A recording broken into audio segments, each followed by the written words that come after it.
Installing a 200 amp lug kit in a 200 amp panel to feed another 200 amp panel is permissible under specific conditions outlined by the National Electrical Code on NEC. Firstly, the initial panel must be rated for 200 amps.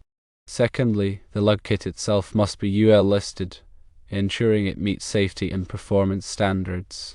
Thirdly, the second panel must be installed as a subpanel, adhering to the relevant NEC guidelines for subpanel installations. The total amperage of the circuits within the subpanel must not exceed the ampacity of the lug kit, which in this case is 200 amps. When treating the second panel, it is important to consider as a subpanel. Firstly, it must have its own main breaker, and it must be sized according to the ampacity of the lug kit, which is 200 amps. Secondly, the subpanel must be connected to the lug kit using appropriately sized conductors such as 4/0 aluminum or copper, ensuring adequate current carrying capacity. Thirdly, the subpanel requires its own dedicated grounding electrode system, separate from the main panel, to ensure proper grounding and safety. Additional considerations should be taken into account to ensure a safe and compliant installation. Firstly, the conductor size used to connect the lug kit to the second panel must be sufficient to handle the total current draw of all circuits within the subpanel. This ensures that the conductors are not overloaded, preventing overheating and potential fire hazards. Secondly, the lug kit must be installed strictly in accordance with the manufacturer's instructions and the NEC guidelines. This includes proper torquing of connections and ensuring adequate clearances. Thirdly, overcurrent protection devices, such as fuses or circuit breakers, must be installed in both the first panel and the subpanel. These devices are essential for protecting the circuits from overloads and short circuits.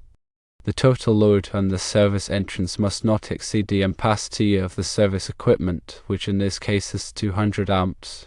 This prevents the service entrance from being overloaded, ensuring the safety and reliability of the electrical system. Utilizing a lug kit in this configuration presents several benefits. It can be a cost-effective solution for distributing power to a large number of circuits, particularly when the overall load is relatively low. It allows you to avoid the need for a larger service entrance or the installation of additional feeder cables, which can be expensive and time-consuming.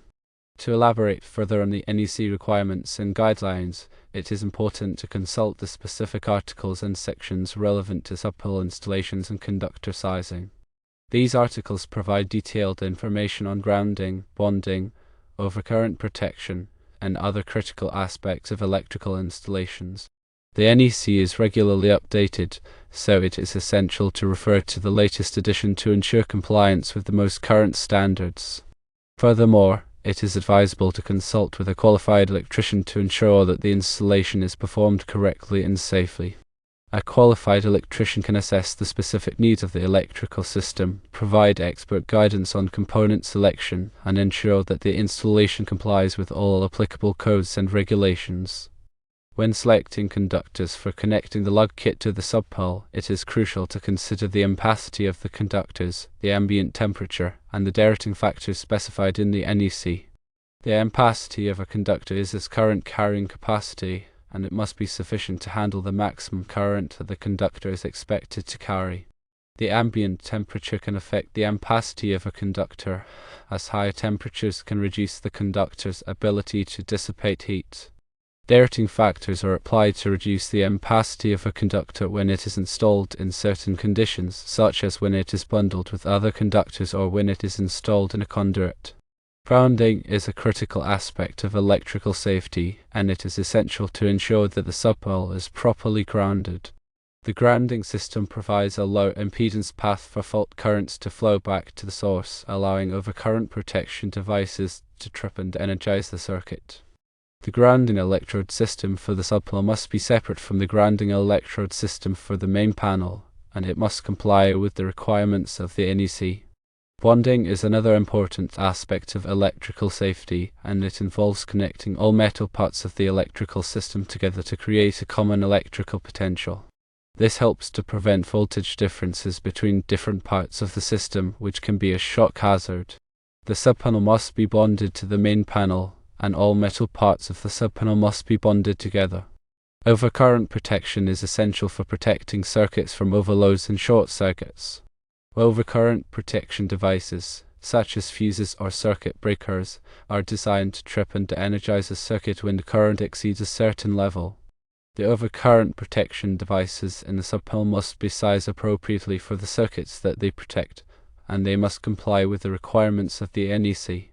In addition to the NEC requirements, it is also important to consider local codes and regulations.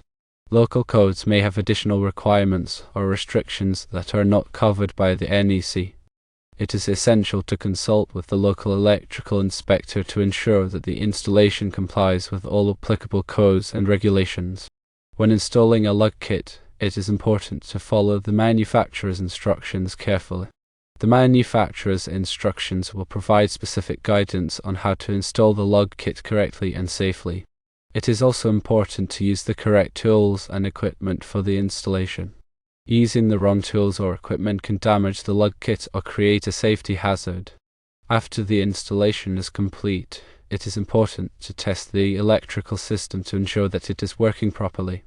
This can be done by using a multimeter or other testing equipment to measure voltage, current, and resistance. It is also important to visually inspect the installation to ensure that there are no loose connections or other problems. Regular maintenance is essential for ensuring the long-term safety and reliability of the electrical system. This includes periodically inspecting the wiring, connections, and overcurrent protection devices. It is also important to keep the electrical panel clean and free of dust and debris. If any problems are found, they should be corrected promptly by a qualified electrician. In summary, installing a 200 amp lug kit to feed a second 200 amp panel is permissible under specific conditions outlined by the National Electrical Code. These conditions include ensuring that the initial panel is rated for 200 amps, that the lug kit is UL listed, and that the second panel is installed as a subpanel. The total amperage of the circuits within the subpanel must not exceed the ampacity of the lug kit. When treating the second panel, it is essential to consider it as a subpanel, providing it with its own main breaker sized to the ampacity of the lug kit, connecting it to the lug kit using appropriately sized conductors, and ensuring it has its own dedicated grounding electrode system.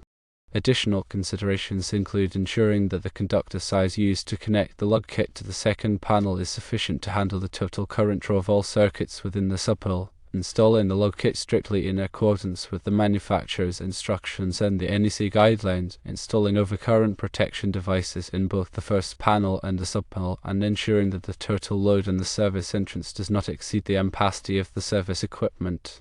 By adhering to these requirements and guidelines, you can ensure a safe and compliant electrical installation. Remember to consult the latest edition of the NEC, consult with a qualified electrician, and comply with all applicable local codes and regulations.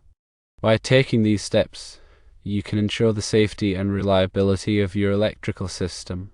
The NEC Table 310.15 specifies ampacities for conductors and should be consulted when determining proper conductor sizing.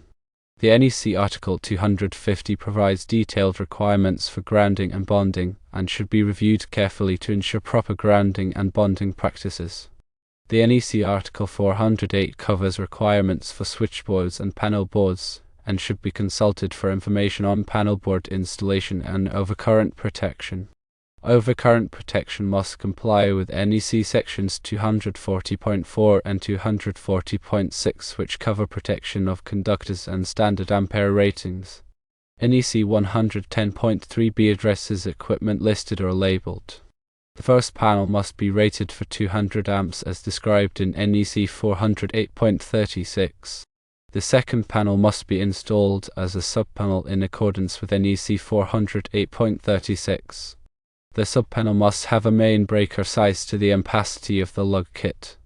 Conductors must be sized per NEC 310.15 to handle load and dirtying factors. The subpanel must have its own grounding electrode system separate from the main panel, as defined in NEC 250.32.